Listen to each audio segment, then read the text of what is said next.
All right, this is Honors Precalculus, Chapter 2.4. We're going to be talking about the piecewise defined functions. Let's get started. So the first part is the page 102, 11 through 25 odd. I'm not going to do it because you can just go ahead and look at pages 97 and 98 and you can get all the answers, okay?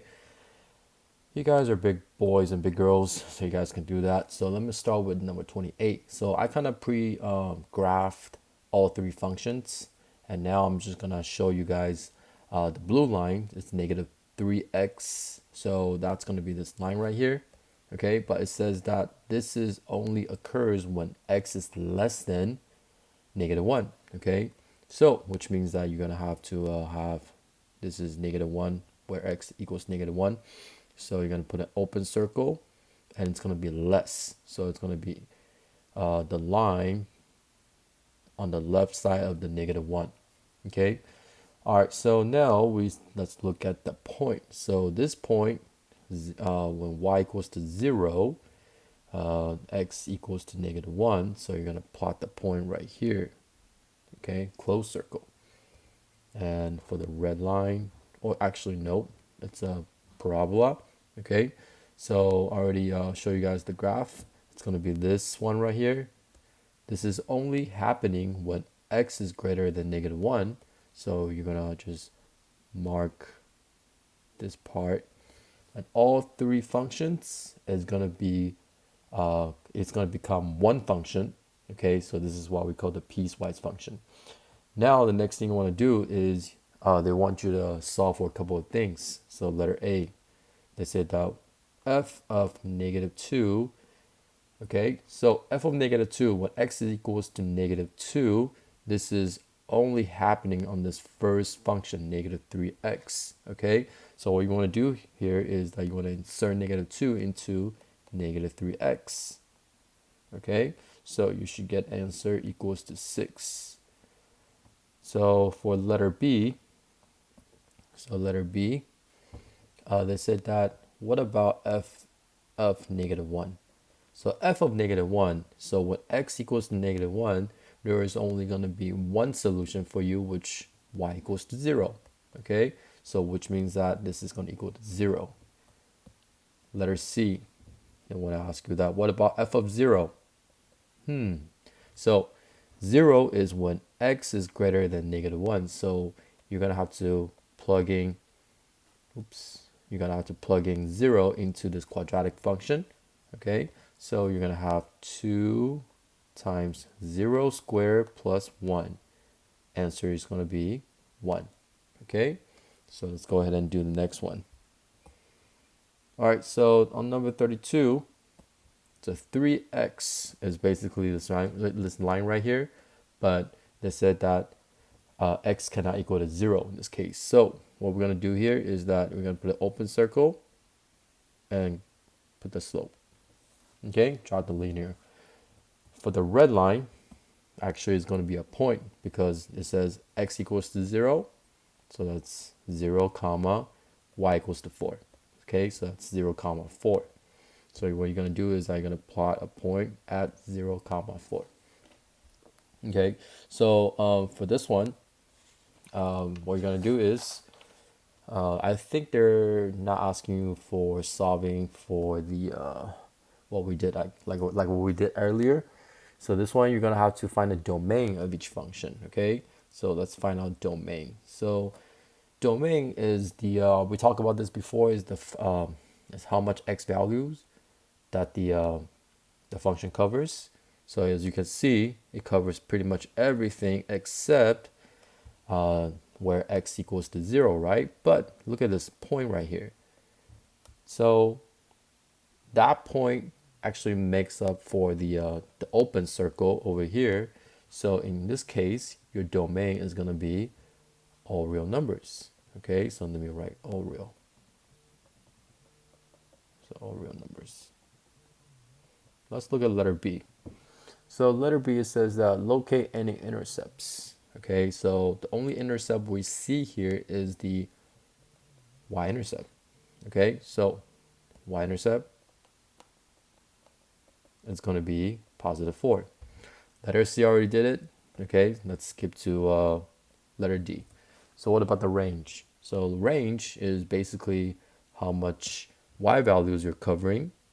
Okay, it pretty much covers everything, but we're skipping the origin. So it's gonna be all real for the range, but y cannot equal to 0. Okay, let's move on to the next one. All right, number 38. It's going to be slightly tricky, so let's start graphing the rational function. 1 over x, that's the rational function. That's going to give you these two curves, okay? All right, so this says that only happens when x is less than 0, so which means that you're going to have to graph just this part, okay? For the cube root of x is basically this, all right? But we're talking about just x greater or equal to 0, so it's going to be this part of the cube root function. Okay. All right, so next thing we want to do is to analyze a couple of things. So first, what is the domain? Okay, so here's how you're going to analyze it. Because the rational function is going to get closer and closer to x-axis or the y-axis, so the only thing that this rational function is not going to touch is where x equals to 0. Okay. Now, if you look at the cube root, sorry, not cube root, yeah, cube root. The cube root actually covers the x equals to 0. Okay, so which means that in this case, your domain is going to be all real numbers. It might be a little tricky to understand it. Okay. Next, what is the intercepts? The only intercept you will see is right here. Okay, so that's the origin. So you're gonna be covering 2 points. So that's gonna be x-intercept, which is 0, and y-intercept, which is gonna be 0 as well. Okay, letter C I already graphed it. Okay, so let's look at letter D. What about the range? Okay, so range, it's kind of similar to it's going to be similar to the domain, so it's going to be all real. Okay, so let's go ahead and do the next one. So 46. So if you look at 46, what they're asking you to do is you're going to have to write the definition of each function. So what that means is that you have to come up with the two equations that represents by these two lines. Okay, so let's get started. So let's look at the red line. Okay, so first thing you want to do is to find out the slope. Okay, so that's going to be 2 minus 0 over 0 minus -1. Okay, so your slope is going to be 2. Now we're going to have to find the equation of this red line. So that's going to be, you're going to put in the point slope formula. Okay, so you're going to put y minus 2 equals to the slope 2, parentheses x minus 0, and then go ahead and solve for write the linear equation in slope-intercept form. Okay, so this is what I got. It's y equals to 2x plus 2, but you have to write the condition if, and then let's talk about where this red line is covering. Okay, well, this is where x equals to -1, okay, and x equals to 0. So between that, close circle. So you're gonna put -1. Oops, x 0. Okay. All right. So next thing I want to do is to work on the linear equation on of the blue line. Okay, and understand this is going to be an open circle. So later on when we write the inequality symbol, there's not going to be an equal sign. Okay. All right. So let's find out what the slope is. So the slope, you're going to put 2 minus 1 over 2 minus 1. So slope is going to be 1. So put in this point slope formula. So it's going to be y minus 1 equals to, the slope is 1, x minus 1. Okay, so you're going to get y equals to x. Okay, so your second equation is going to be y equals to x if, now let's write down the condition.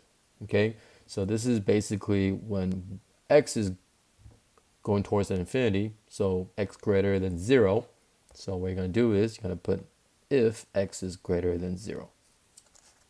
Okay, so let's go ahead and do the next one. 51. So 51. All right, so basically you have to just look at the formula they gave you. Okay, they want you guys to come up with the monthly cost for each of the following gigabytes of use. So when x equals to 2, okay, so when you're using 2 gigabytes, okay, so this is falling under the condition of the first one. Okay, purposely okay, sorry, I didn't purposely choose this one, I just randomly choose one. So this is falling under the 0 less than x less than equal to 3. So that means that you're not using that much data, so you're just going to be paying for the minimum. So your answer is going to be 34.99. Okay, there's no calculation needed, just need to write that down. You're going to have to do the next two. Okay, so let's look at number 59. So number 59, I'm just going to be working on part B. So if the credit score is 725, so what is the rate on 300,000? Okay, so what you're going to do is you're going to go ahead and look at the graph on page 104. I mean, graph, it's a table. Okay, so you look at the between 720 to 739. This is where the 725 is falling under it. Okay, so if you look at it, it's going to be the loan level rate is going to be 0.5%. Okay, so what you're going to do is you go ahead and use the 300,000 to multiply by 0.5%. Okay, so you're going to get your answer equals to 1,500. Okay, and that will be your answer. All right, so good luck for the rest of them. You take care. Bye.